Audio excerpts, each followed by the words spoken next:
اللهم صل علی محمد وآل محمد.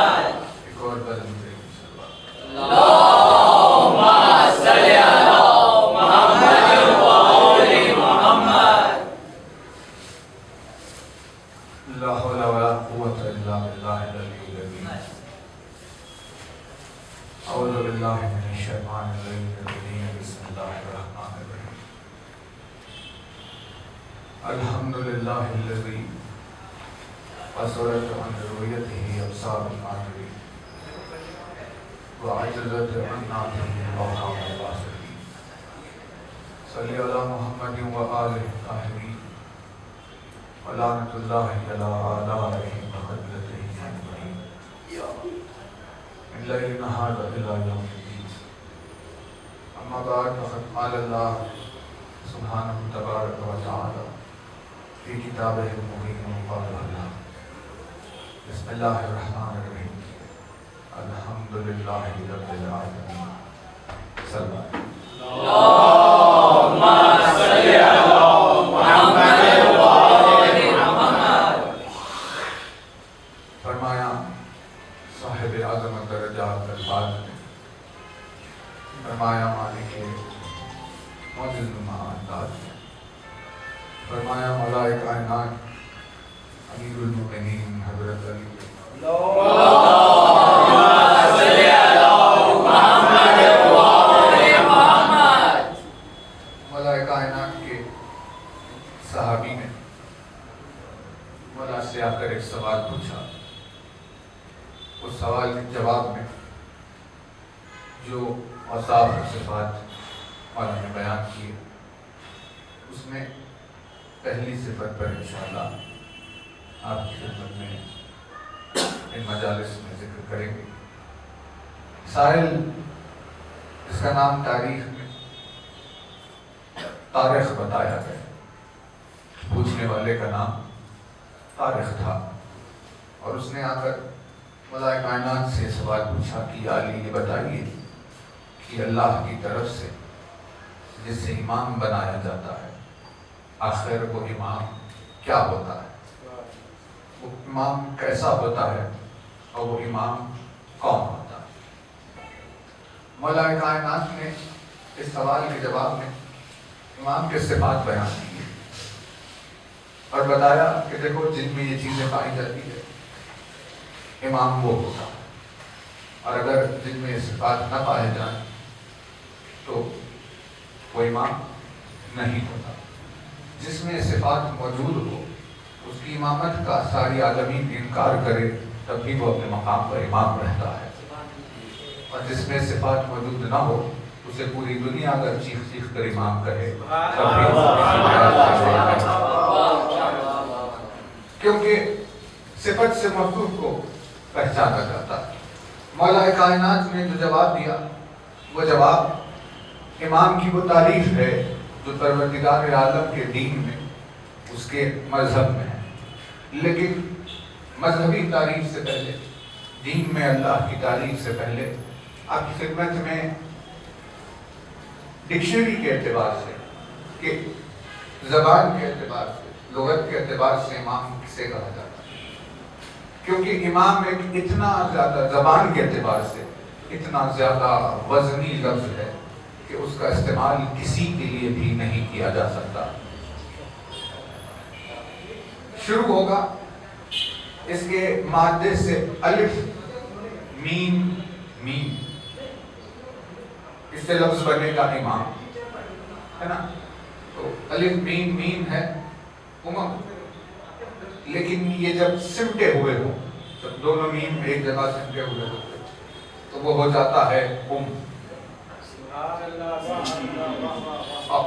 کے معنی ہے کسی چیز کے اصل کی. کہتے ہیں کسی چیز کی اصلیت ہے نا, جو بھی چیز دنیا میں موجود ہو جو اس کی بنیاد ہے جو اس کی اصل ہے اسے کہتے ہیں جیسے سامنے ہمارے درخت نظر آ رہا ہے لیکن جس بین سے وہ درخت نکلا ہے اس بین کو کہتے ہیں ویسے ہی انسانیت کی کثیر تعداد لوگ اس دنیا میں پھر رہے ہیں، لیکن کیونکہ کوئی وجود میں نہیں آ سکتا بغیر اپنی ماں کے، اسی لیے دنیا میں آنے کا وسیلہ بننے والی ماں کو کہتے ہیں ام کہتے ہیں اسے کہ جو کسی کے آنے سے پہلے آ جائے، اور امام کہتے ہیں اسے کہ کسی کا آنا ممکن نہیں ہے اس وقت تک جب تک کہ وہ پہلے نہ آ جائے۔ اسی لیے بغیر کے اولاد کا تصور نہیں، بغیر بیج کے درخت کا تصور نہیں، بغیر پھول کے پھل کا تصور نہیں، بغیر شمس کے روشنی کا تصور نہیں۔ یہ تمام چیزیں اپنے اپنے مقامات میں کی حیثیت رکھتے ہیں کیونکہ یہ اپنے صفات سے پہلے آئے ہیں۔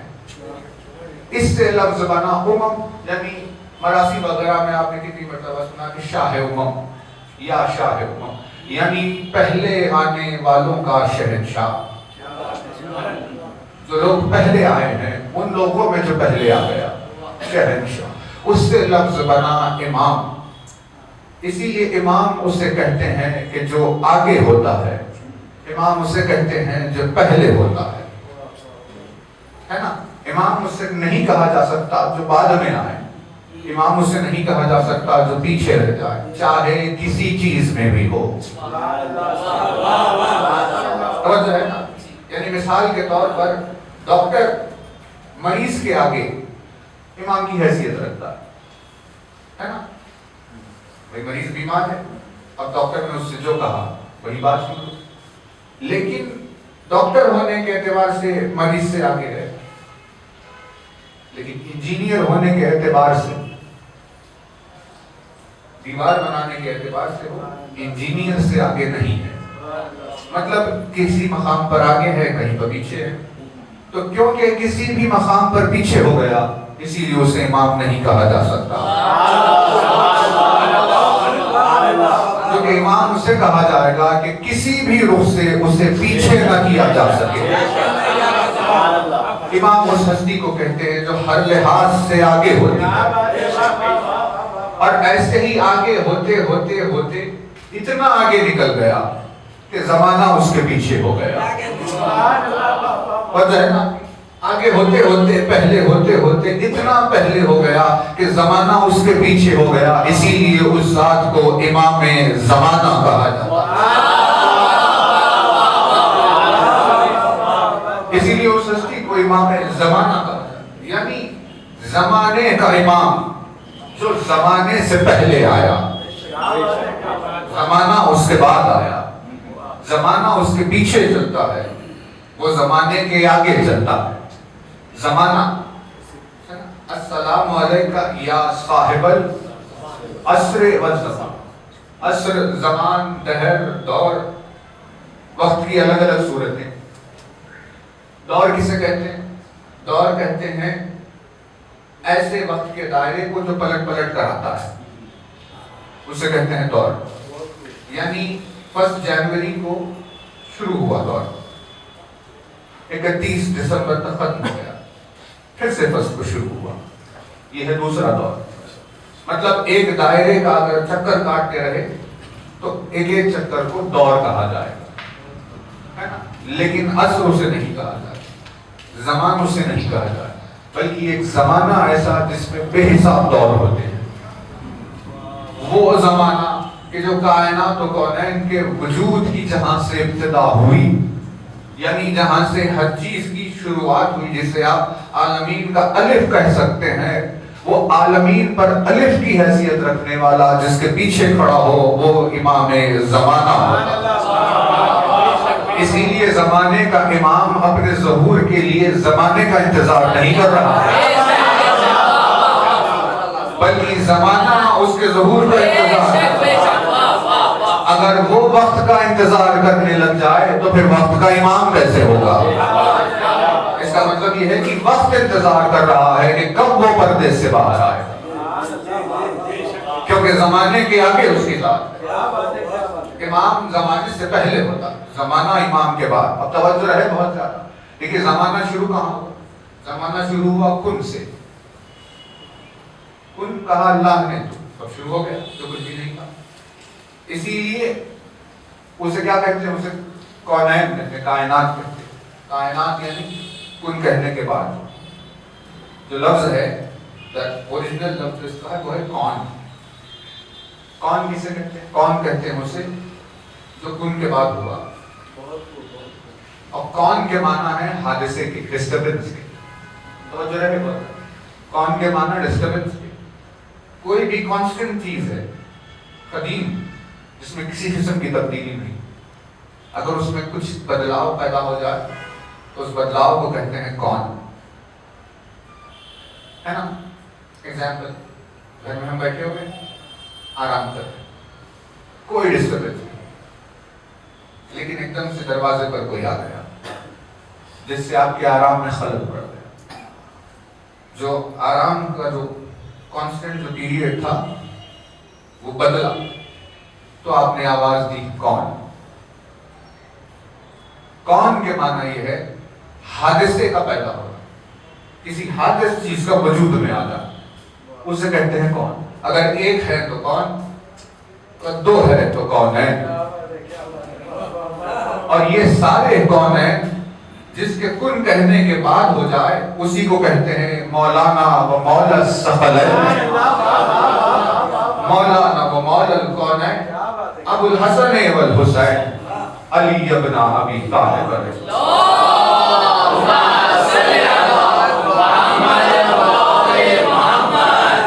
ہے نا بات. تو اب جو کچھ بھی کونین میں ہے وہ سب کن سے ہے. کن نہیں تو کونین میں کچھ نہیں. اب کونین میں جو کچھ بھی ہے وہی ہمارا تصور ہے. انسان کی عقل میں کچھ نہیں ہے جو کونین سے باہر ہو. انسان کی عقل میں جو بھی ہے وہ کونین میں ہے, کیونکہ انسان کی عقل وہاں جا نہیں سکتی, اسی لیے اسے معلوم ہی نہیں کہ کونین سے پہلے کیا ہے. کیونکہ کونین سے پہلے کی چیز کو سمجھنا انسان کے لیے محال ہے, اسی لیے کونین کے امام کو سمجھنا انسان کے لیے محال ہے, کیونکہ کونین سے پہلے اس کی ذات موجود ہے نا. توجہ, تو پہلے آنے والے کو امام کہا گیا. لیکن ایسے ہی اس لفظ کے اتنے معنی نہیں دیے, بلکہ الفاظ اور پھیلے اور تعریف ہوئی کہ بھائی امام کہتے کسے. جب کسی عمارت کو بنایا جاتا ہے, پہلے کے دور میں اگر بنی ہوئی عمارتوں کو کوئی اس کی ویڈیو وغیرہ آپ کو نظر آئے تو اس میں آپ غور سے اگر دیکھیں کہ مزدور جب دیوار کھڑی کرتا ہے تو اینٹ کے اوپر اینٹ, اینٹ کے اوپر اینٹ رکھنے کے بعد اس کے ہاتھ میں ایک چیز ہوتی ہے, ایک آلہ لٹو کی طرح جس پہ دھاگا بنا ہوا. دیوار کے بننے کے بعد اوپر جا کر وہ اس لٹو سے یہ دیکھتا ہے کہ دیوار سیدھی اٹھ رہی ہے یا نہیں, کہیں سے ٹیڑھی تو نہیں ہو گئی, بالکل سیدھی ہے یا نہیں. دیوار کے سیدھے ہونے کی کیفیت کو جس آلے سے وہ معلوم کرتا ہے اس آلے کو کہتے ہیں امام. اور اسی لیے دین میں وہ لفظ استعمال کیا گیا کیونکہ ساری قوم کے دین کی عمارت کی دیوار سیدھی اٹھ رہی ہے یا نہیں, یہ جو دیکھے گا اس ہستی کو کہا جائے گا امام. یہ جو دیکھے گا اسے کہا جائے گا امام. اور تسبیح جو بنائی جاتی ہے, تسبیح کے جو دانے پروے جاتے ہیں, تو 34 مرتبہ کی تکبیر کے بعد اللہ اکبر کی 34 مرتبہ کی تسبیح کے بعد جو ایک بیچ میں ایک الگ سے جو دانہ آتا ہے, در حقیقت میں وہ کس چیز کی نشانی ہے؟ تو وہ حقیقت میں وہ گٹی کی نشانی ہے کہ بھئی یہاں ایک گٹی ہے. کہا کیوں؟ کہا وہ اسی لیے کیونکہ یہ جو دانے پروئے گئے ہیں کہیں یہ نکل کر بکھر نہ جائے, تو ان دانوں کو بکھرنے سے بچاتے ہوئے جو ایک جگہ رکھتا ہے اس گٹھی کو کہتے ہیں امام. اسی لیے دین میں اصطلاح استعمال کی گئی تاکہ امت کے اعتقاد و یقین کو کہیں بکھرنے نہ دے دے. جو ان کے دین کو, اعتقاد کو ایک جگہ جمع کر کے رکھتا ہے اس ہستی کو کہتے ہیں امام. ویسے ہی دیکھیے ایک عجیب صفت ہے, انسان بہت ساری چیزوں میں پیچھے ہے دوسری مخلوقات سے. ایک عجیب صفت ہے, اسے میں نے دیکھا ہے ورنہ جس کا مشاہدہ نہ ہو تو اسے پتہ بھی نہیں چلتا کہ دنیا میں کیا کیا ہو رہا. سمندر کی مخلوقات میں ایک مچھلی ہے great white shark. Great white shark وہ سفر کرتی ہے سمندروں میں اپنی غذا کی تلاش میں، اور گرمی اور سردی کے موسم کے لحاظ سے یہاں سے وہاں جب آتی جاتی ہے تو آسٹریلیا بھی آتی ہے اور وہاں سے تیرتے ہوئے افریقہ آتی ہے. جب موسم بدلتا ہے اور وہاں غذا ہوتی ہے تو وہاں جب وہاں غذا کے ختم ہونے کے دن ہوا، جب اس طرف کا ہوا تو ادھر آتی ہے. تیرتے تیرتے رات کی تاریکیوں میں سمندر کے درمیان میں کیا کیفیت ہے عجیب سے، تیرتے تیرتے راستے میں آنے کے بعد پانی سے اپنا منہ باہر نکالتی اور کچھ دیر کے بعد پھر تیرنے لگ جاتی ہے. ہزاروں سال تک لوگوں کو سمجھ میں نہیں آیا کہ یہ کر کیا رہی ہے، لیکن آہستہ آہستہ ترقی ہوتے ہوتے جب اس کے پیچھے اور اس کے مزاج کو پڑھنے لگے تو پتہ چلا کہ راستہ چلتے چلتے سمندر کے اوپر جو نکلتی ہے اور جو باہر دیکھتی ہے تو در حقیقت میں آسمان میں موجود ایک ستارے کو دیکھتی ہے، جس ستارے سے وہ یہ معلوم کرتی ہے کہ وہ سیدھی جا رہی ہے یا نہیں، کہیں راستہ بھٹک تو نہیں گئی، اپنی منزل کو پہنچ رہی ہے یا نہیں، یا راستہ تو نہیں بھٹک گئی. تو سمندر کی ان تاریکیوں میں، ریگستان کے اندھیروں میں اور جنگلوں کے کھٹاٹوپ اندھیرے اور تنہائیوں کے عالم میں مسافروں کو اپنی راہ سے بھٹکنے نہیں دیتا اور انہیں سیدھے راستے پر جو قائم رکھتا ہے، آسمان پہ چمکنے والے اس ستارے کو کہتے ہیں امام. اس ستارے کو کہا جاتا ہے امام. اسی لیے اصطلاح دین میں استعمال کی گئی کیونکہ دنیا کے مکر و فریب کی تاریکیوں میں کہیں کوئی صراط مستقیم سے بھٹک نہ جائے. جو انہیں صراط مستقیم کی راہ پر باقی رکھتا ہے اس ہستی کو کہا جاتا ہے امام. جب لغت میں امام کے لفظ میں اتنی گہرائیاں موجود ہوگی تو کوئی اندازہ لگائے کہ دین میں امام کے ہستی کو کہا جاتا ہوگا. یعنی لغوی اعتبار سے ہی صحیح اگر کوئی کسی کو امام کہنا چاہے تو یہ لفظ اتنے صفات کا حامل ہے کہ کسی انسان پر آ کر بیٹھتا ہی نہیں. تو جو دین میں امام کی منزل ہے اس امام تک، اس منزل تک کوئی انسان کی عقل کیا پہنچے کہ کس ہستی کو امام کہا جاتا ہے. توجہ ہے نا. لیکن ناچیز سے یہ کہا گیا کہ آپ کی خدمت میں امامت پر ذکر کیا جائے. اب ظاہر سی بات ہے کہ کہاں منزل امامت اور کہاں عقل بشری، یعنی آپس میں کوئی تعلق. ایک انسان اپنی فلاح و بہبودی کے لیے کوئی کوشش کرے بس اس سے بڑھ کر اور کیا ہو سکتا ہے. لیکن جس ذات مقدس کی شہادت کے ایام چل رہے ہیں، اب یہ نہیں ہو سکتا کہ اس موضوع کو پڑھتے ہوئے ان ایام کو نظر انداز کر دیا جائے. لہذا اس خاکسار نے ذہن میں یہ سوچا کہ دونوں عنوان کو آپ کی خدمت میں ایک ساتھ لیتے ہوئے آگے، جس میں وضاحت امامت بھی ہو اور شہزادی کونین کا تذکرہ درمیان میں. تو آپ کی خدمت میں اس کا آغاز کتاب مجید کی ایک آیت سے کر رہے ہیں. تمام صاحبان ایمان اپنی توجہات کو ذکر اہل بیت کی طرف موڑنے کے لیے بلند ترین صلوات توجہ رہے. آپ پروردگار نے اپنی کتاب میں کتنے واقعات بیان کیے، الگ الگ ایک سے بڑھ کر ایک، اور ان واقعات میں ایمان رکھنے والوں کے لیے مقامات عبرت رکھے. اسی میں سے ایک گھرانہ ہے جس گھرانے کے واقعات کو اللہ نے سنانا پسند کیا، اور وہ گھرانہ ہے جناب عیسیٰ کا گھرانہ.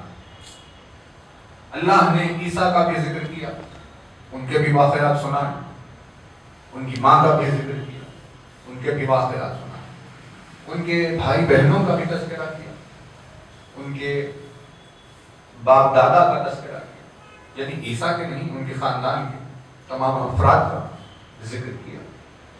یہ واقعہ سورہ آل عمران میں جس کا آغاز کیا، اور بہت توجہ رہے آپ کی کیونکہ جس خوبصورتی سے ان واقعات کی آیتوں کو اللہ نے قرآن میں اتارا.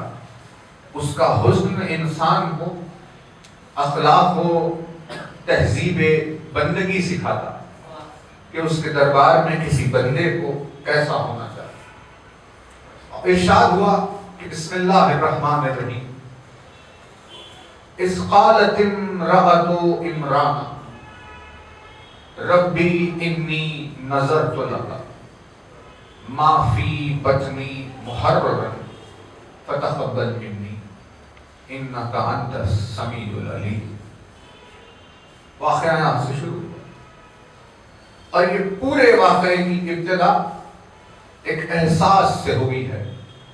وہ احساس ہے احساس ممتا،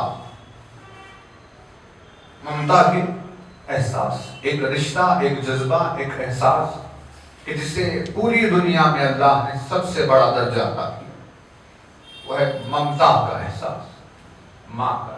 جب ماں کی تعریف مرسل اعظم نے کی، تمام احادیث کو آپ اگر جمع کریں تو یہ بات واضح ہوتی ہے کہ ماں اسے نہیں کہتے جسے اولاد پیدا ہو جائے، یعنی کسی عورت کو اگر بچہ ہو تو وہ ماں نہیں کہلاتی دین کی نگاہ، بلکہ وہ ماں کہلاتی ہے جو اپنی اولاد کو محبت اہل بیت کا درس دے،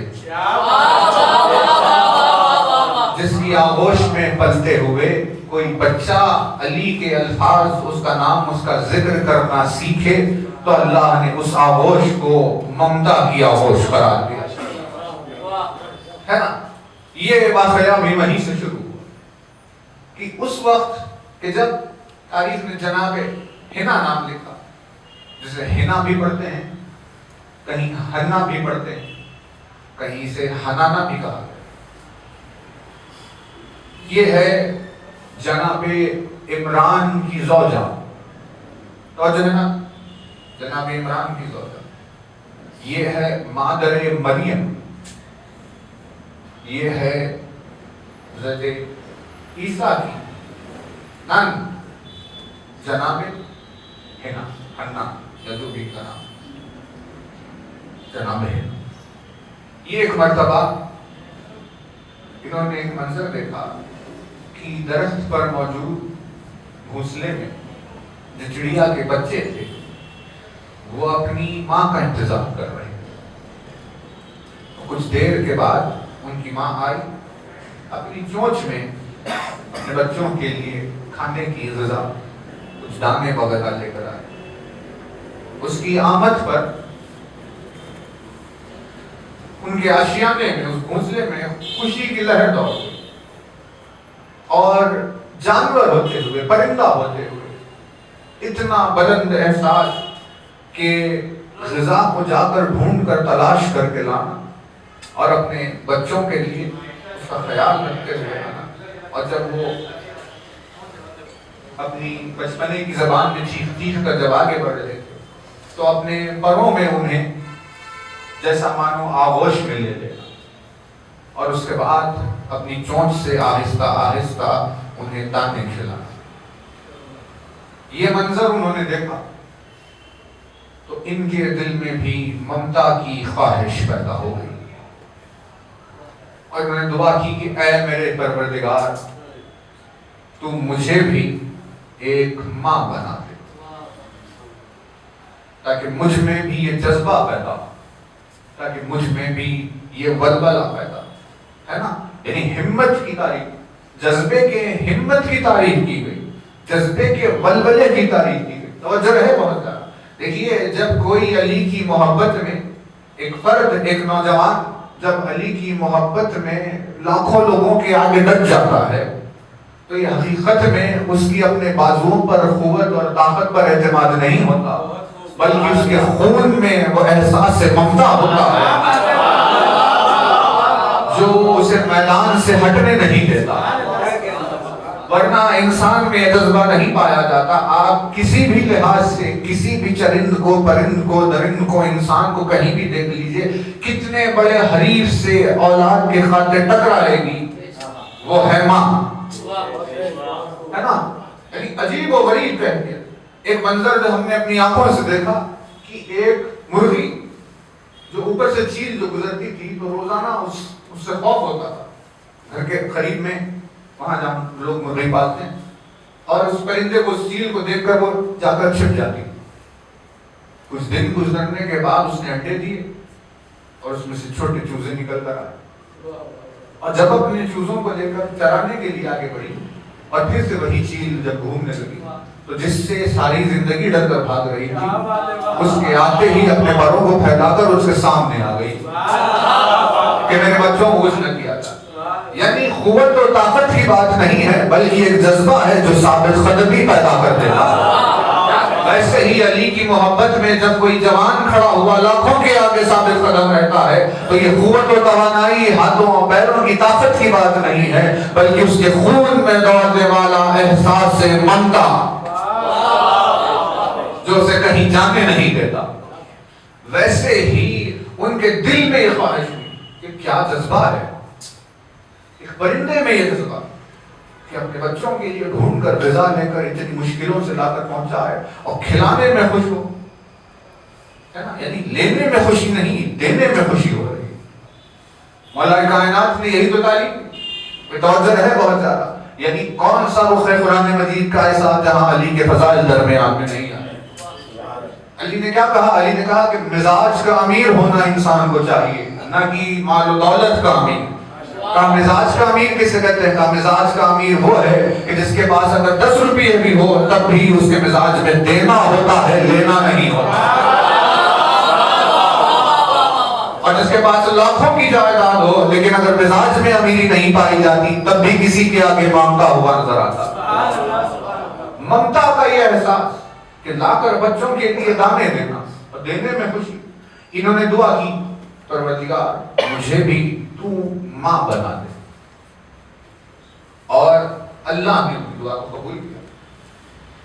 اور اس وقت ان کے شوہر ایک دن جب عبادت میں مصروف تھے جناب عمران, اس وقت اللہ نے عمران کی طرف وحی کی, ہے نا, ایک وحی, کیونکہ ان کی زوجہ نے دعا کی تھی کہ مجھے ماں بنا. جب وہ عبادت میں مصروف تھے تو اس وقت اللہ نے عمران کی طرف وحی کی اور وحی میں کہا کہ دیکھو ہم تمہیں ایک بیٹا عطا کرنے والے, ایک تمہیں بیٹا عطا کیا. اس کی کئی خاصیتیں,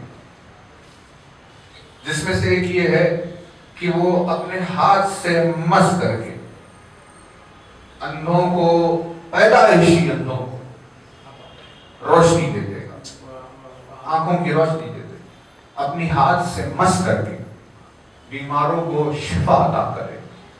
ہم نے اسے عالمین کے لیے اپنا نشان بنایا ہے, اور اس کے اس مس کرنے کی صلاحیت کی وجہ سے اسے مسیح کہا جائے. یہ وحی آئی جناب عمران کہ وہی تمہیں بیٹا ملنے عطا ہونے والا. انہوں نے آ کر یہ ذکر اپنی زوجہ سے کیا کہ وہی وحی آئی ہے پروردگار عالم کی طرف سے, اور پیغام پہنچا ہے کہ ہمیں ایک بیٹا ہونے والا. لیکن پروردگار کی مشیت کو جو منظور ہے وہ منظور اثناء راہ میں جناب عمران اس دنیا سے گزر گئے. اس سے پہلے کہ اپنی اولاد کا چہرہ دیکھتے وہ اس دنیا سے گزر گئے. لیکن کیونکہ جانے سے پہلے اپنی زوجہ سے کہہ دیا تھا کہ ہمیں بیٹا ہونے والا. یہ آیت اس موقع کی ہے جب یہ بشارت مل گئی تو اس وقت انہوں نے, جناب حنا نے کہا کہ اس قالت امرأۃ عمران, اے میرے حبیب اس وقت کو یاد کریے کہ جب جناب عمران کی زوجہ نے کہا کہ رب انی نظرت لک ما فی بطنی محررا فتقبل منی, کہ اے میرے پروردگار جو بیٹا میرے بطن میں ہے میں اسے تیرے دربار میں یہ نظر کرتی ہوں کہ میں اسے تیرے دربار میں وقف کر دوں گی.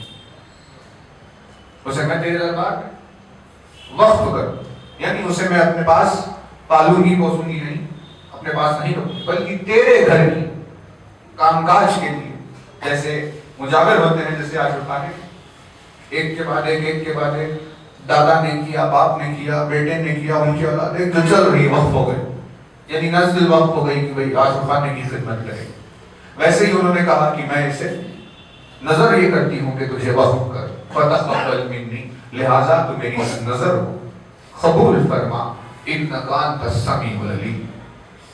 اس بات میں کوئی شک نہیں کہ تو سننے والا اور جاننے والا ہے نا۔ توجہ، لیکن توجہ نہیں، یعنی جو سلیقہ قرآن نے دیا نظر کی بات کو اور پروردگار عالم کے دربار میں رکھا، اور آیت جب اختتام کو پہنچی کہا انک انت السمیع العلیم، کہ تو سننے والی ذات بھی ہے اور تو جاننے والی ذات، میری نظر سے واقف ہو، آگاہ۔ یہ بات ہو گئی، اب ایام گزرنے لگے، اور اس وقت جب انہیں اولاد ہوئی تب قرآن نے کہا، اور قرآن نے کہا کہ فلما وضعتها قالت رب انی وضعتها انثى وليس الذكر والله اعلم بما وضعت وليس الذكر كالانثى۔ اور جب انہیں اولاد ہوئی تو انہوں نے دیکھا کہ انہیں بیٹی ہوئی ہے۔ توجہ رہے بہت، انہوں نے کیا دیکھا کہ انہیں بیٹی ہوئی، جبکہ انہوں نے اپنے شوہر سے سنا تھا کہ ہمیں بیٹا ہونے والا، جو جب مس کرے گا تو لوگوں کو شفا ملے گی، کئی سارے صفات بیان کیے جناب عیسیٰ، لیکن انہوں نے دیکھا کہ انہیں بیٹی ہوئی۔ جب انہوں نے بیٹی ہوئی تو قرآن نے کہا کہ انہوں نے تعجب کا اظہار کیا کہ شوہر کو وحی آئی تھی بیٹا ہوگا، لیکن پروردگار مجھے تو بیٹی ہوگی۔ تب قرآن نے کہا کہ واللہ اعلم بما وضعت، خدا کو معلوم ہے کہ آپ کو کیا ہوا، خدا اس بات سے بے خبر نہیں ہے، اسے معلوم ہے کہ آپ کو بیٹا ہوا یا بیٹی ہوئی۔ وَلَيْسَ الذَّكَرُ كَالْأُنثَىٰ، وَلَيْسَ الذَّكَرُ كَالْأُنثَىٰ، قرآن نے کہا، اور اللہ کے نزدیک اس بات کا علم ہے کہ ہم نے جو بیٹی آپ کو عطا کی ہے، اگر بیٹا عطا کرتے تو ویسا نہ ہوتا جیسی یہ بیٹی عطا کی ہے۔ توجہ ہے نا، یعنی قرآن نے کہا کہ آپ بیٹے کی امید میں جو تھی، لیکن آپ کو ویسے نہیں ہوا، اگر بیٹا ہوتا تو اتنی فضیلتوں کا حامل نہیں ہوتا کہ جیسے یہ بیٹی ہوئی ہے، اور خدا اس بات کو جانتا ہے کہ کیا ہوا۔ تو انہوں نے کہا کہ پروردگار، یہ جو بیٹی مجھے ہوئی ہے، میں اپنی اس دختر کا نام رکھتی ہوں مریم۔ انہوں نے کہا کہ میں اپنی اس دختر کا نام رکھتی ہوں مریم، اور میں اپنی اس بیٹی کے لیے اور اس کی ذریت کے لیے شیطان کے بہکاوے سے تیری پناہ چاہتی ہوں۔ کیا قیامت خیز دعا کا انداز ہے، یعنی قرآن نے ایک پیغام چھوڑ دیا ہر صاحب اولاد کو کہ جب بھی اولاد تمہاری گود میں آئے تو اس وقت پروردگار عالم کے دربار میں کہ معبود اسے اور اس کی ذریت کو شیطان رجیم کے شر سے پناہ میں رکھنا، ایک قیامت خیز۔ لیکن جب وہ بیٹی ہوئی اور سال جب گزرے، پروردگار کے امتحان میں وہ کامیاب ہوئی، انہیں ایک بیٹا ہوا بغیر شوہر کے، جس کے ہاتھ سے جب مس کیا تو شفا ہو گئی۔ انہیں سمجھ میں آیا کہ بھئی یہ مسیح ہے۔ اللہ نے جب اس بیٹے کا ذکر قرآن میں کیا تو جس سورے میں، توجہ ہے بہت، جس سورے میں اس فرزند مریم کا تذکرہ ہوا، اس سورے کا نام اللہ نے رکھا آل عمران۔ تو جو ہے نا، سورے کا نام رکھا آل عمران، کیونکہ عیسیٰ عمران کی آل سے ہے، اور کیونکہ اس میں عیسیٰ کا ذکر ہونے والا ہے، اسی لیے سورے کا نام پڑ گیا آل عمران۔ تو بات واضح ہو گئی کہ جب اللہ کسی کو بھی ایک معجزنما بیٹا عطا کرنا چاہتا ہے، جب اللہ کسی کو بھی معجزنما بیٹا عطا کرنا چاہتا ہے تو ایسے ہی نہیں دیتا، بلکہ اس سے پہلے ایک معجزنما ماں عطا کرتا ہے۔ سلامت رہے۔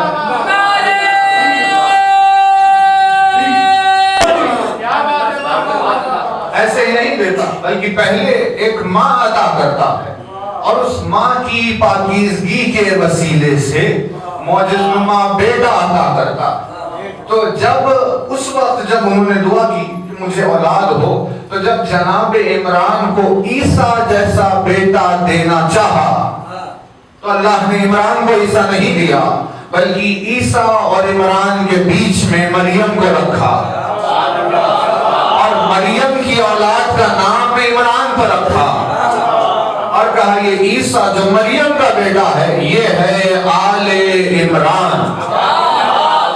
ایسے ہی جب اپنے حبیب کو 11 بیٹوں کا سلسلہ دینا چاہا، سلامت رہے، جب اپنے حبیب کو 11 بیٹوں کا سلسلہ دینا چاہا تو ایسے ہی نہیں دیا، بلکہ درمیان میں ایک بیٹی کو رکھا، اور اس بیٹی کے جو بیٹے ہوئے اس اولاد کے سلسلے کو ان 11 بیٹوں کو اس نے کہا آل محمد۔ کہا وہ کیوں پروردگار؟ کہا اسی لیے کیونکہ ہم نے سیدھا رسول کو بیٹے عطا نہیں کیے، ہے نا، توجہ ہے، ہم نے سیدھا رسول کو بیٹے عطا نہیں کیے، بلکہ ان بیٹوں کے لیے درمیان میں ایک ماں رکھی۔ کہا وہ کیوں؟ کہا وہ اسی توجہ ہے، کہا وہ اسی لیے کیونکہ جب بیٹے پر بڑی ذمہ داریاں عائد کرنی ہو تو اس میں ان ذمہ داریوں کی صلاحیت کو اٹھانے کے لیے عصمت کا وسیلہ ضروری ہوتا ہے۔ بھائی توجہ ہے، جیسے مولا نے کیا کہا، امام نے ساتھ خیال رکھا کہ جو حدیث ہے کہ دیکھو جب تم یہ ولولہ یہ جذبہ محسوس کرو کہ علی کے نام پر خوش ہو جاتے ہو تو فوراً اپنی ماں کے حق میں دعا کرو۔ کہا وہ کیوں؟ کہا وہ اسی لیے کیونکہ نام علی کا بوجھ جو تمہارا دل اٹھا رہا ہے اس کے پیچھے تمہارے ماں کی پاکیزگی چھپی ہوئی ہے۔ اگر وہ پاکیزگی نہ ہوتی تو دل میں وہ قوت نہ ہوتی کہ علی کا تذکرہ اٹھائے۔ ویسے ہی جب اللہ کسی کو عظیم ذمہ داری سونپنا چاہتا ہے تو ان کھانوں کو مضبوط کرنے کے لیے جس وسیلے کو اختیار کرتا ہے وہ ہے ممتا اور عصمت کا وسیلہ۔ بھائی عیسیٰ جیسی ہستی کہ اگر چھو لے کیا قیامت کی صفت ہے؟ مسیح کسے کہتے ہیں؟ کیا صفت ہے مسیح؟ یعنی چھو لے اگر کسی کو، ہے نا؟ ہم نے بچپن میں کہانیوں میں پڑھا تھا کہ بھئی اسے کون سا پتھر کہتے ہیں؟ سورسرس سٹون جسے کہتے ہیں، پارس کا جو پتھر ہوتا ہے جسے اگر لوہے کو اگر چھو گیا تو سونا بن گیا۔ مطلب کتنی عظیم بات ہے کہ مس ہونے، لیکن لوہے کو چھونے سے سونا بنانے سے کہیں زیادہ عظیم ہے نابینا کو چھو کر آنکھوں کی روشنی عطا کرنا، اس سے کہیں زیادہ عظیم ہے بیمار کو چھو کر اسے شفا عطا کر دینا، اور جسے اللہ نے عالمین کے لیے نشانی بنایا ہے وہ عیسیٰ، بچپنے میں جس نے کلام کیا وہ عیسیٰ، 3 دن کے سن میں جس نے اپنی ماں کی عصمت کی گواہی دی وہ عیسیٰ، جس پر اللہ نے انجیل جیسی کتاب اتار دی وہ عیسیٰ، اولو العزم انبیاء میں ایک عیسیٰ، 5 جو سب سے بڑے نبی ہے ان سب میں ایک عیسیٰ، ائمہ اطہار کی زیارتوں میں جس نبی کا نام بار بار دہرایا گیا وہ ہے عیسیٰ۔ کہا ایسا اتنا عظیم ایک بیٹا جسے ہونا ہو تو اس کی ماں کی اتنی عظمتیں ہیں کہ اللہ نے اس ماں کو عالمین کے لیے عصمت قرار دیا، جسے شوہر کے بغیر عطا کر دیا اور اس کی عظمتوں کا ذکر کیا، جسے ایک بیٹا عطا ہونا ہو اس کی پاکیزگی کا یہ عالم ہے، تو جسے ایسے 11 بیٹے عطا کرنے ہو، ایک بیٹا عطا کیا تو ماں کی پاکیزگی کا یہ عالم ہے، جسے ایسے 11 بیٹے عطا کرنا ہے کہ اگر عیسیٰ آ جائے تو ان کے پیچھے نماز پڑھے گا، تو ان 11 بیٹوں کی ماں کا جسے درجہ ملا ہو اس کی ممتا کی عظمت کا کیا عالم ہوگا۔ پروردگار عالم کا نظام سمجھ میں آ گیا کہ جب بھی کسی کو اولاد عطا کرنا چاہتا ہے تو بیٹوں کے سلسلے سے پہلے ایک بیٹی عطا کرتا ہے اور پھر اس کے بعد بیٹے عطا کرتا ہے، اور اس بیٹی سے ہونے والے سلسلے کو باپ کی طرف منسوب کر دیتا. کہا ویسے ہی عیسیٰ ہے آل عمران اور 11 نبی ہے، 11 امام ہیں آل محمد. ایک صلوات بلندگی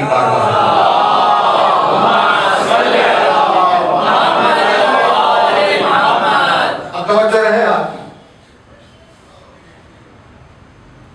وہ معصومہ جسے ایک بیٹا عطا ہوا جو نبی ہے، اور رسول خدا کو 11 بیٹے عطا کیے جو امام ہیں. اور جو ہے نا، یعنی مریم کا جو فرزند ہے وہ نبی ہے،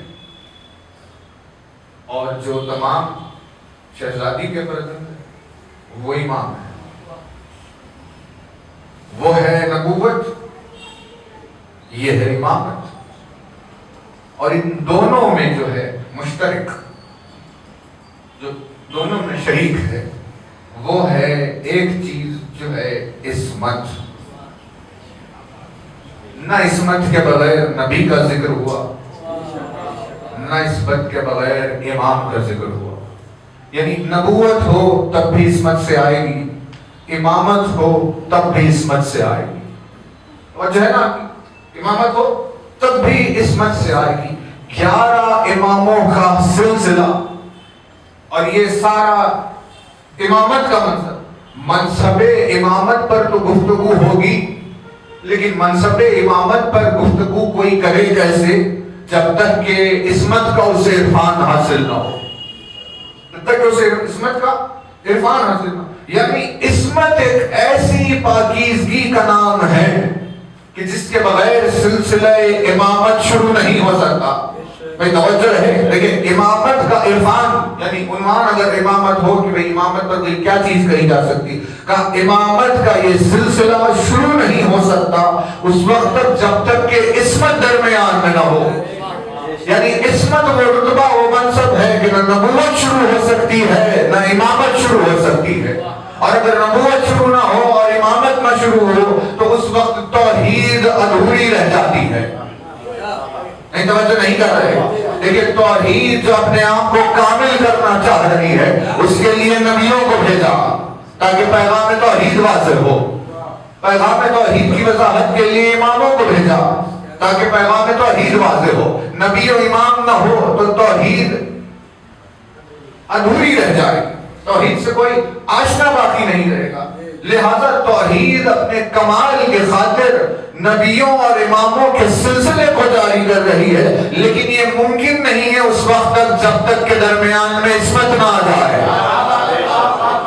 یعنی امامت کا اتنا عظیم مرتبہ ہمیشہ جس وسیلے کو چنتا ہے اس وسیلے کا نام عصمت ہے. اسی لیے امام کی قیامت خیز حدیث جس میں امام نے فرمایا کہ ہم تمام 11 فرزند ساری دنیا پر اللہ کی طرف سے حجت ہے. ہم 11 فرزند اللہ کی طرف سے پوری دنیا پر حجت ہے، اور ہماری جدہ خدا کی طرف سے ہم سب پر حجت ہے.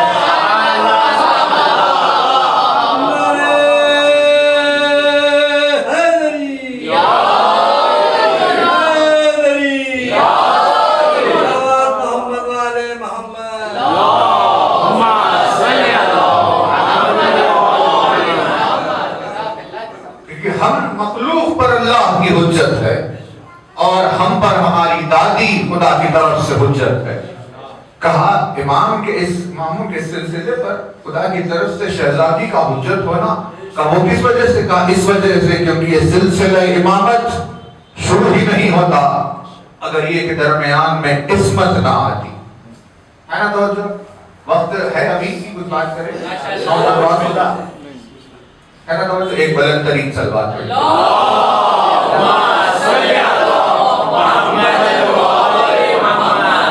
ایک بات دو باتیں آپ کی خدمت میں عرض کر رہے اور بہت توجہ ہے. یہ عصمت کا مقام ہے، ایسے سلسلہ چلے. واقعہ آنے والے دنوں میں انشاءاللہ تھوڑا سا اور آگے آپ کی خدمت میں جب موقع آ جائے بڑھائیں گے. لیکن جب طارق نے پوچھا کہ مولا امام کیا ہے؟ کون ہوتا؟ امامت جس کے ذریعے سے تعارف کرائے اپنا، وہ وسیلہ عصمت ہے. اسی لیے امام میں عصمت پائی جاتی ہے، کیونکہ عصمت سے ہوتے ہوئے امامت آئی. مولا نے کہا کہ تعریف امام، الامام ہی کلمت اللہ، الامام کلمت اللہ.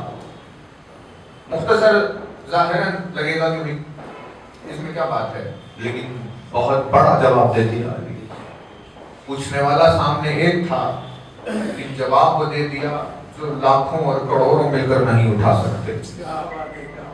مولا نے کہا کہ تعریف امام اللہ کا کلمہ ہوتا ہے.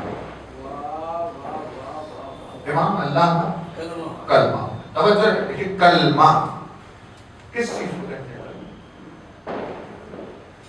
یعنی کلام جو ہے، کلمے کے کہنے کو کلام کہا ہے. تو یہ کیا ہے؟ انہوں نے کلام کیا. توجہ رہے، کلام ہمیشہ آواز سے، لفظ سے نہیں ہوتا، بلکہ کبھی کبھی آواز اور الفاظ کے بغیر کلام ہوتا ہے. ایسے کئی انداز ہیں. اسی لیے کہا جاتا ہے کہ بھئی انہوں نے خاموشی کو نہیں پہچانا. اور مولا فرماتے ہیں جو تمہاری خاموشی کو نہ سمجھ سکے اس پر اپنے الفاظ کو ضائع نہ کرو. کیا کہنے گا؟ مولا فرماتے ہیں جو تمہاری خاموشی کو نہ پرکھ سکے اسے بول کر اپنے الفاظ کی اہمیت نہ گراؤ. تو کلام خاموشی میں بھی ہوتے ہیں.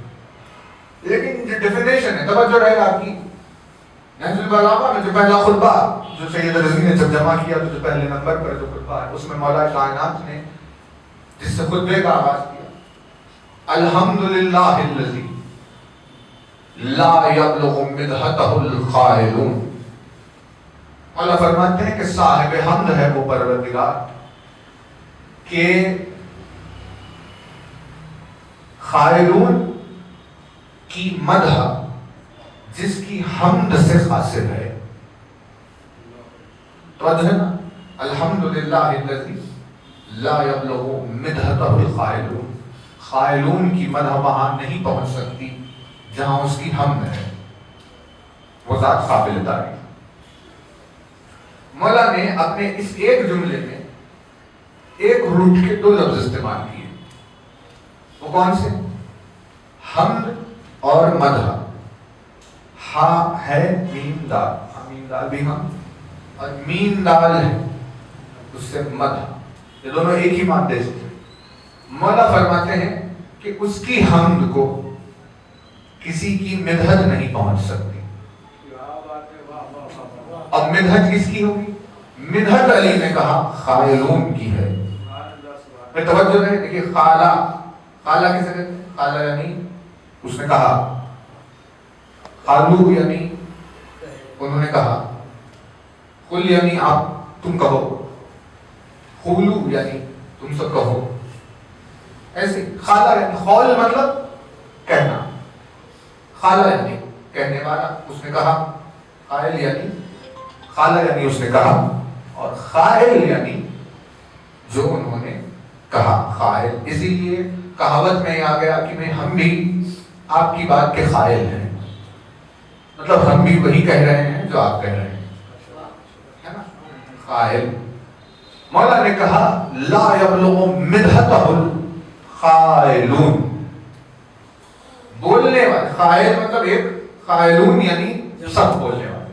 سب بولنے والے، سب کا بولنا، ان سب کی مدحتیں وہاں نہیں جا سکتی جہاں اس کی حمد ہے. اس سے ایک بات واضح ہوئی، قائل خالہ یعنی کہنے کی ایک صورت ہے. توجہ رہے بہت زیادہ. لیکن خالہ کسے کہتے ہیں؟ کہنے کی ایک صورت. آپ کی خدمت میں شاید اس سے پہلے یہ ذکر ہوا کہ کلام کسے کہتے ہیں اور خالہ کسے کہتے ہیں. کلام کہتے ہیں اس کہی ہوئی چیز کو جو خود کہنے والے نے کہی، اور خالہ کسے کہتے ہیں؟ اسے کہ جو خود کہنے والے نے نہیں کہی، کسی اور نے کہی، ہے نا. جیسے شعر میں کہا جاتا ہے کہ ان کا کلام، کسی کا کلام، انیس کا کلام، یا رب چمن نظم کو گلزار رنگ کر، کہے کیا یہ ہے انیس کا کلام، لیکن اب ہم نے کہا تو یہ کیا ہے؟ یہ کہا کہ بھئی کلام ان کا نہیں ہے، یہ کہہ رہے ہیں، مطلب یہ قائل ہے، لیکن کلام کا مالک کوئی اور، مطلب جس کے الفاظ ہیں وہ خود کہیں تو کلام، اور جس کے الفاظ ہے وہ کوئی اور کہے تو اس کا مطلب قول، توجہ ہے نا؟ یعنی الفاظ کا مالک کہے تو کلام اور کوئی اور دہرائے تو مطلب قول۔ اب قرآن نے کتنی مقامات پر لفظ قول استعمال کیا، اذ قال ربک للملائکۃ، جب آپ کے رب نے ملائکہ سے کہا پروردگار جب تو نے کہا تو لفظ استعمال کر دیتا کہ ہمارا کلام، کہ ہم نے ملائکہ سے کہا، لیکن لفظ تو کہہ رہا ہے قول۔ اس قال ربک، جب تمہارے رب نے ملائکہ سے کہا تو اس کہنے کے لیے لفظ کلام استعمال نہیں ہوا بلکہ لفظ قول کہا۔ اس سے کیوں کہا ہوا؟ اسی لیے کیونکہ جس کے الفاظ ہے وہ خود کہتا نہیں، جس کے الفاظ ہے وہ خود کہتا نہیں، اس کی زبان نہیں، اس کی آواز نہیں، اس کے الفاظ نہیں، لہذا الفاظ اس کے ہیں لیکن کہہ کوئی اور رہا تھا، اسی لیے لفظ قالا استعمال ہوا۔ کہا کہ بھئی الفاظ کسی اور کے اور کہہ کوئی اور رہا ہو، یہ کیسے ہوگا؟ کہا ویسے ہی جیسے جب کوئی بولنے کے لیے کچھ سوچتا ہے تو الفاظ ذہن کے ہوتے ہیں مگر کہتا نفس ہے۔ حالانکہ اگر اور آپ گہرائی میں اتر جائے تو اس وقت کہتا نفس بھی نہیں ہے، بلکہ ذہن کے الفاظ کو پڑھ کر وہ آواز، وہ الفاظ نفس زبان میں پیدا کرتی ہے، خود بھی نہیں بولتی، نفس خود نہیں بولتی لیکن نفس زبان میں الفاظ پیدا کرتی ہے۔ تو زبان میں اگر اپنی طرف نسبت لے تو قول ہے، لیکن اگر ذہن اپنی طرف نسبت لے تو کلام ہے، کیونکہ جو اللہ لفظوں کا مالک ہے وہ ذہن ہے اور زبان صرف دہرانے والی ہے۔ توجہ، مطلب نفس نے بے جان زبان میں بولنے کی صلاحیت پیدا کر دی۔ بھئی زبان ہے، کوئی چیز ہے، اسے آپ اگر کسی انسان سے جو مر گیا ہو اگر اس کی زبان نکال کر دیکھیں اس میں کیا ہے؟ کچھ ہے اس میں؟ کچھ نہیں، لیکن ایسی بے جان چیز میں بولنے کی صلاحیت، گفتگو کرنے کی صلاحیت، انسان کی پہچان کا جس پر دار و مدار ہو اس کی صلاحیت کا زبان میں یہ صلاحیت آئی کہاں سے؟ کہا یہ صلاحیت آئی کیونکہ نفس نے اس میں کلام پیدا کیا، اس میں بولنے کی صلاحیت پیدا کی، نفس نے زبان سے وہ بلوایا جو ذہن بولنا چاہ رہا تھا۔ توجہ ہے نا؟ مطلب نفس کو ذہن کے الفاظ بھی معلوم ہیں اور زبان کی بولنے کی صلاحیت بھی معلوم ہے، اور اس نے اسی اعتبار سے زبان میں کلام پیدا کر دیا۔ جب انسان کی نفس کا یہ عالم ہے کہ بیدان چیز میں آواز پیدا کر دے تو جو اللہ کی نفس ہوگی اس میں کلام کی کیا صلاحیت ہوگی؟ اسی لیے اس آواز کو ڈھونڈتے ڈھونڈتے جب موسیٰ طور پر پہنچ گئے تو سامنے ایک بیدان درخت تھا، لیکن جب اس نے چاہا کہ موسیٰ سے بات کی جائے تو اس کے نفس نے درخت میں کلام پیدا کر دیا۔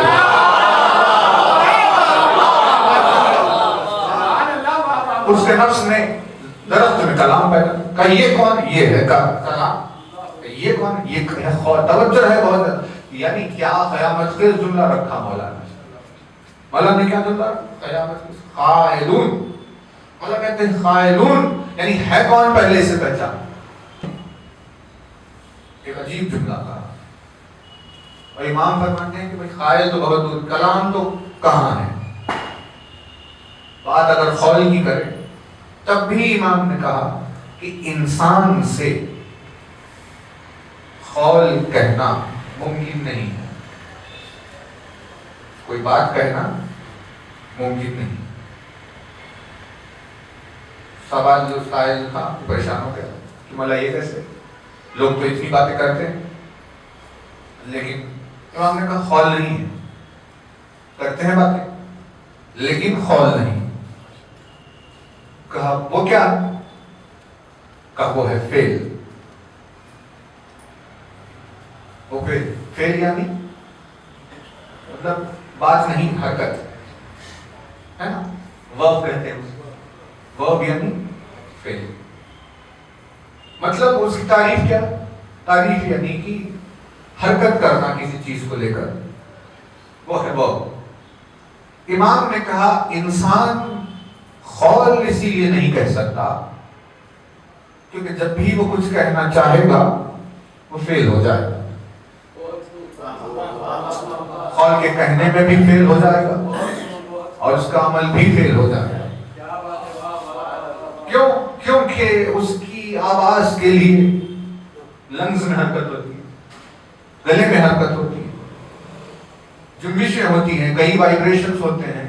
بات چیت کرتے وقت ہاتھ ہل جاتے ہیں، اشارے کر دیتا ہے، کچھ دیکھتا ہے، کچھ سنتا ہے، یعنی اتنی ساری حرکتیں جمع ہو گئی تو پھر قول کہاں رہا؟ جب حرکتیں ہو رہی ہے تو اس کا مطلب ورب ہو گیا، تو اس کا مطلب فیل ہے. تو امام نے کہا انسان سے تو ممکن ہی نہیں ہے فیل کرنا، یعنی قول کہنا. انسان سے ممکن ہی نہیں ہے قول. انسان جب بھی قول کہنے چاہے گا تو فیل ہو جائے گا. تو پھر قول کیسے کہتے ہیں؟ قول کہتے ہیں صرف آواز کو. قول کیسے کہتے ہیں؟ قول کہتے ہیں صرف اور صرف آواز کو، اور اس کے علاوہ کوئی چیز نہیں، یعنی کسی قسم کی حرکت نہ ہو. اسی لیے ہر طرح کی جنبش سے بری اگر کچھ ہو، صرف اور صرف آواز ہو تو اسے کہا جائے گا قول. اسی لیے اللہ نے کہا اس قالا ربکا، جب تمہارے رب نے ملائکہ سے کہا تو صرف آواز تھی اور کچھ نہیں تھا. توجہ ہے نا، کوئی حرکت نہیں تھی، کہیں پر کوئی متحرک نظر نہیں آ رہا تھا، صرف اور صرف یعنی پیور آواز.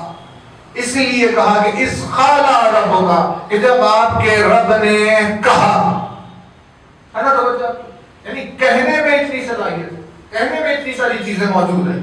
تو ایسے کہنے والے اگر جمع ہو جائے انہیں کہتے ہیں قائلون.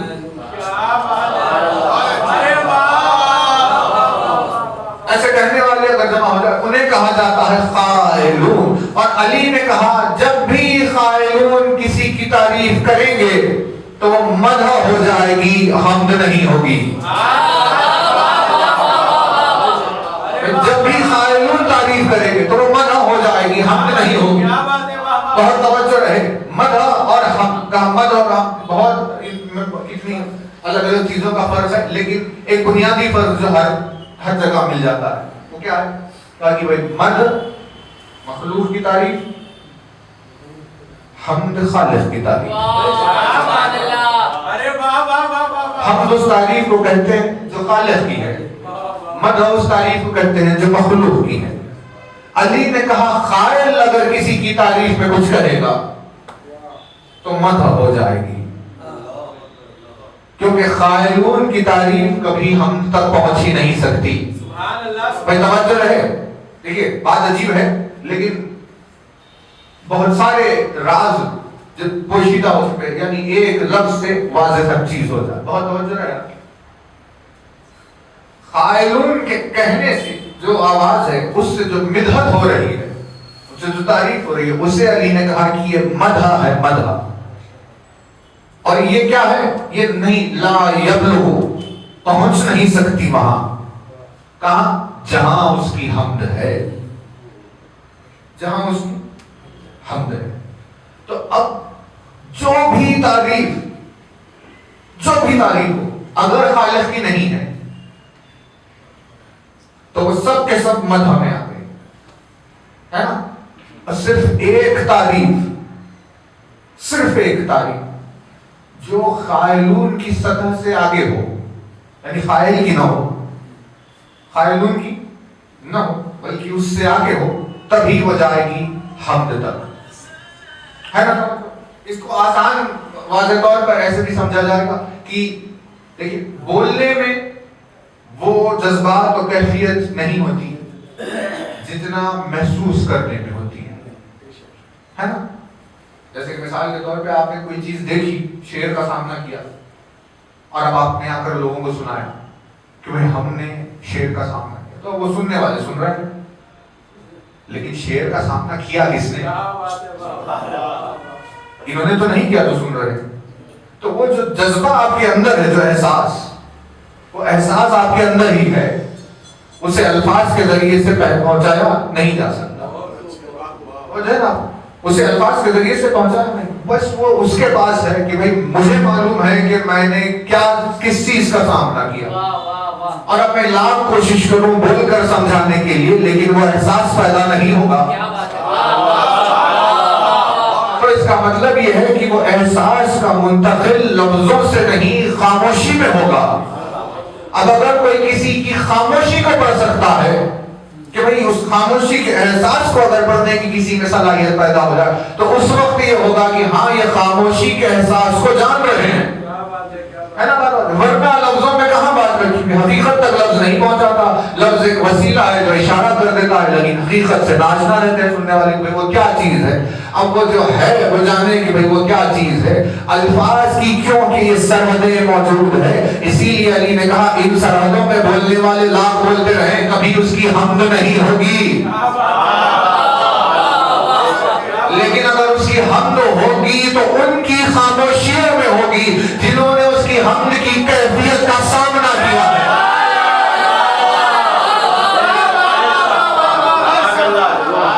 جنہوں نے اس کی کیفیت کا سامنا کیا. یعنی یہ پھول ہے، یہ درخت ہے، یہ فلاں چیز ہے، اب دنیا کہی جائے الحمدللہ الحمدللہ الحمدللہ، ہے نا. اب لاکھ الحمدللہ کہہ لیجئے لیکن اس کی حمد ہی نہیں ہو رہی، کیونکہ آپ کو اس بات کا احساس ہی نہیں ہے کہ کائنات و کونین کی تخلیق کا کیا مرحلہ ہے.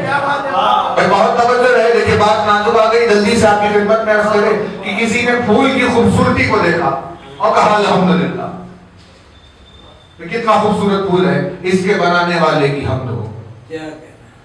آپ نے کہا اس کی حمد ہو گئی. پھول کو دیکھ کر جب الحمدللہ کا حمد ہو گئی، پھول کا بنانا اسے کیا معلوم، پھول کے بنانے والے کی تعریف وہ کیا کرے گا جو خود کچھ بھی بنانے کا تجربہ نہیں رکھتا.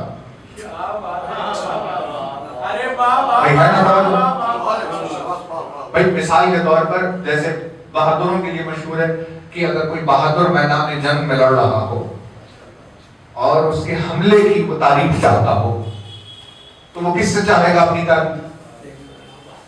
وہ اپنے حملے کی تعریف اس سے چاہے گا جو کئی جنگوں میں بڑھ کر حملہ کر چکا ہو، جو میدان چھوڑ کر بھاگ گئے. اگر وہ اس کی تعریف کرے کہ بھئی آپ نے کیا حملہ کیا، تو وہ اسے اپنی انسلٹ سمجھے گا.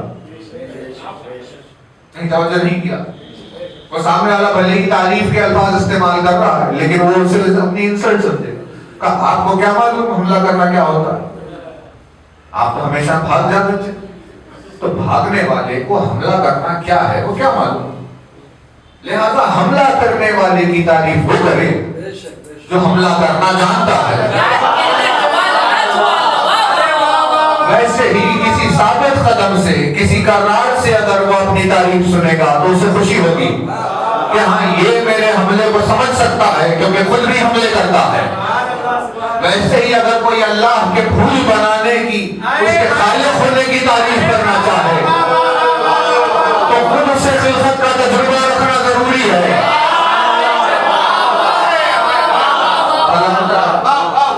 بغیر کسی چیز کے خلق کرے وہ خالق کی کیسے حمد کر سکتا ہے. ویسے ہی اگر کوئی رزاق کی حمد کرنا چاہے تو خود بھی رزق تقسیم کرنے کا تجربہ رکھنا ہوگا. ویسے ہی اگر کوئی حکیم کی تعریف کرنا چاہے تو خود بھی حکمت کے احساس کو رکھنا ہوگا. ویسے ہی اگر کوئی قدیر کی حمد کرنا چاہے تو اپنے آپ میں بھی قدرت کا مظاہرہ کرنا ہوگا. یعنی خدا کی کسی صفت کی تعریف کا حق ادا نہیں ہو سکتا جب تک کہ تعریف کرنے والا ان صفات کے تجربے سے گزر نہ گیا ہو. اسی لیے علی نے کہا یہ ساری مخلوقات تو قائلون کا مجمع ہے, یہ لاکھ کہتے رہے اس کی حمد نہیں ہو سکتی. لیکن اگر علی کسی تنہائی کی محفل میں بھی خاموش بیٹھے رہے, سلامت رہے, لیکن علی اگر کسی تنہائی کے گوشے میں خاموش بیٹھا ہوا ہو تب بھی اسے حمد الہی میں شمار کیا جائے. قائل اور قائلون کی سطح سے بلند جہاں یہ جذبے کا احساس ہوتا ہے اسے کہتے ہیں کلمہ. اسی کو کہتے ہیں کلمہ. یعنی قائل ہو تم, الحمدللہ رب العالمین دیکھا, الحمدللہ رب العالمین سنا, الحمدللہ رب العالمین کہہ رہے ہو. ہم نہ کہتے تو تم نہ کہتے. لا الہ الا اللہ ہم نہ کہتے تو تم نہ کہتے. اللہ اکبر ہم نہ کہتے تو تم نہ کہتے. الحمدللہ رب العالمین ہم نہ کہتے تو تم نہ کہتے. یعنی جو کچھ بھی ہے وہ ہم نے کہا تم دوہرا رہے ہو. تم قائل ہو, ہم کلام ہیں. میں توجہ ہے نا, بہت زیادہ توجہ ہے. یعنی ایک منزل جو آخری چیز آپ کی خدمت میں عرض کر کے منزل تمام کرے, قائل تم ہو اور کلام ہم ہے.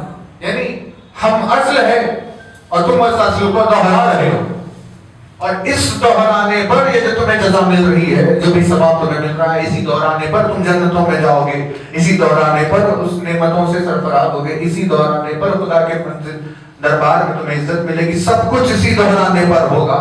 یعنی اگر ہماری زبان خاموش ہوتی تو نہ کوئی عبادت کر پاتا, نہ کوئی نماز پڑھ پاتا, نہ کوئی روزہ رکھ پاتا, نہ کوئی قرآن پڑھ پاتا.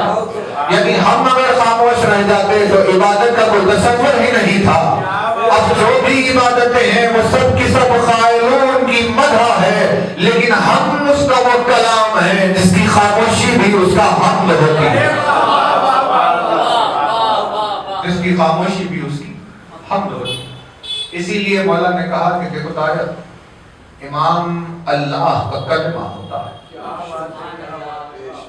اللہ کا کلمہ.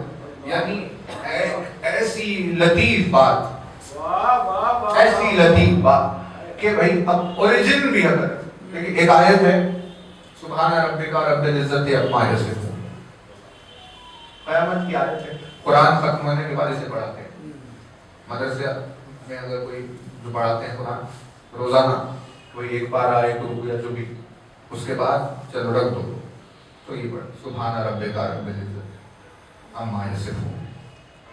کیا ہے؟ قابل تسبیح ہے, سبحان ہے, بلند ہے. اس کے بعد وہ بلند ہے جو رب العزت ہے ہر اس چیز سے جو تم اس کے بارے میں سوچتے ہو. وہ ہر اس چیز سے بلند ہے جو تم اس کے بارے میں سوچتے ہو. کچھ بھی سوچ دو اس کے بارے میں, وہ ویسا نہیں ہے کیونکہ وہ اس سے بلند ہے. اب اگر کسی نے آخر کار یہ سوچا کہ پھر کیا فائدہ اس کے بارے میں کچھ سوچ کر, کیونکہ ہم کچھ بھی سوچیں گے وہ اس سے بلند ہوگا, تو وہ اس خیال سے بھی بلند ہے کیونکہ لوگوں نے ایسا سوچ لیا, کیونکہ ایسا سوچ لیا, اسی لیے وہ اس سے بھی زیادہ بلند ہو گیا. مطلب اب اگر کلام کی حقیقت میں کوئی غور کرتے ہوئے کہے کہ بھئی کلام اسے کہیں گے کہ جو مالک کے خود کے الفاظ ہے, اور اگر اس الفاظ میں اس نے توحید کا تصور کیا تو وہ ایسا نہیں ہے, کیونکہ جس نے اس کے بارے میں جو سوچا وہ اس کی ذات ویسی نہیں ہے. لہذا امام نے کہا کہ ہم اس کا کلمہ ہے جو شروع ہوتی ہے توحید تو یہیں سے شروع ہوتی ہے. یعنی لا الہ الا اللہ, اللہ اکبر, الحمدللہ, قل هو اللہ احد, انما امرہ, کچھ بھی جو بھی شروع ہوتا ہے وہ سب یہیں سے شروع ہوتا ہے. اسے کہتے ہیں امام کی ذات, اللہ کا کلمہ, اللہ کا کلمہ. بس انشاءاللہ آپ کی خدمت میں ذکر کو آنے والے دنوں میں آگے بڑھائیں، لیکن انہی فضائل کے الفاظ میں باطن چھپے ہوئے مسائل بھی تھے۔ بس ایک جملہ آپ کی خدمت میں عرض کرے، مجلس تمام کرے، وہ کیا ہے کہ لفظ کبھی بھی کسی تک حقیقت نہیں پہنچا سکتے۔ سننے والے سنیں گے کہ جن سے انہیں اندازہ ہوگا کہ بھئی ایسے کچھ ہوا ہوگا، لیکن جس نے محسوس کیا ہے وہ جانتا ہے کہ اس کا غم کیا ہے۔ کربلا کے میدان کی جو داستان عزاداروں کے سامنے آئی تو چاہنے والے الفاظ کو سننے کے بعد ایسے ہو گئے کہ کسی مصیبت کے الفاظ اگر ان کے دل میں بیٹھ جائے تو مہینوں گزر جاتے ہیں، چہروں پر مسکراہٹیں نہیں آتی، کتنا عرصہ گزر جاتا ہے، نہ ان سے کھانا کھایا جاتا ہے، نہ پانی پیا جاتا ہے۔ کب کیا ہو گیا کہ ہمارے دل میں وہ غم نمودار ہو گیا۔ کہ یہ غم کیسے؟ کہ یہ غم ان الفاظ کو سن کر آیا ہے جو 1400 سالوں سے ایک سے دوسرے وسیلے سے ہوتے ہوتے یہاں تک پہنچے۔ جب الفاظ جب یہاں پہنچے ہیں، ان میں اتنا درد ہو تو جو اس مصیبت کا سامنا کر رہا تھا اس پر کیسی مصیبت کا عالم گزر گیا ہوگا۔ ویسا ہی ایک قیامت خیز جو جملہ امام نے فرمایا کہ ایک مرثیہ سید الشہداء، جس مرثیے میں امام فرماتے ہیں کہ انا خدیل الادشار، انا خدیل الابرار۔ یہ صرف امام کا حق ہو سکتا ہے۔ اگر سید الشہداء یہ الفاظ نہ کہتے تو کسی اعتبار سے کربلا کا یہ درد عزاداروں کے دلوں میں نہیں آتا۔ اپنے آپ کو خدیل کہا حسین نے، کہا میں ہوں وہ خدیل جسے رلا رلا ہے، میں ہوں وہ خدیل جسے رلا رلا کے قتل کیا۔ لیکن مرثیے میں بھی امام نے کتنے اثرات چھپا کر رکھے۔ حسین نے اپنے آپ کو مقتول نہیں کہا، حسین نے اپنے آپ کو مقتول نہیں کہا۔ کہا قتل کے کیا معنی ہے؟ قتل کے معنی ہے کہ کسی کو خنجر سے قتل کر دے، یہ قتل کے معنی۔ اور جس نے قتل کیا اسے قاتل کہا جائے گا، اور جس کا قتل ہو جائے اسے مقتول کہا جائے گا۔ ایک قاتل ہوگا، ایک مقتول ہوگا۔ لیکن حسین نے اپنے لیے لفظ مقتول استعمال نہیں کیا۔ حسین نے نہیں کہا کہ انا مقتول الابرار، بلکہ حسین نے کہا کہ انا قتیل الابرار۔ یا حسین یہ مقتول میں اور قتیل میں کیا فرق ہے؟ اور آپ نے اپنے لیے لفظ قتیل استعمال کیوں کیا؟ کہا وہ اسی لیے کیونکہ مقتول اسے کہتے ہیں جسے قتل کرنے کے لیے خنجر چلانے کی ضرورت ہو، لیکن قتیل اسے نہیں کہتے کہ جسے قتل کرنے کے لیے خنجر چلانے کی ضرورت درکار ہو۔ ترجمہ حسین کے مرثیے کا یوں کیا جائے گا کہ میں وہ مظلوم ہوں کہ جسے ظالموں نے اتنا رلایا کہ اس رلانے میں ہی مجھے مار ڈالا۔ اب شمر کو میری گردن پر خنجر چلانے کی ضرورت نہ تھی، بلکہ حسین کا قتل تو اس وقت ہو گیا تھا جب قاسم کے لاشے کو پامال دیکھا تھا، جب عباس کے کٹے ہوئے بازوؤں کو دیکھا تھا، پل دیکھا تھا، اور حسین اسی وقت شہید ہو گئے۔ اتنا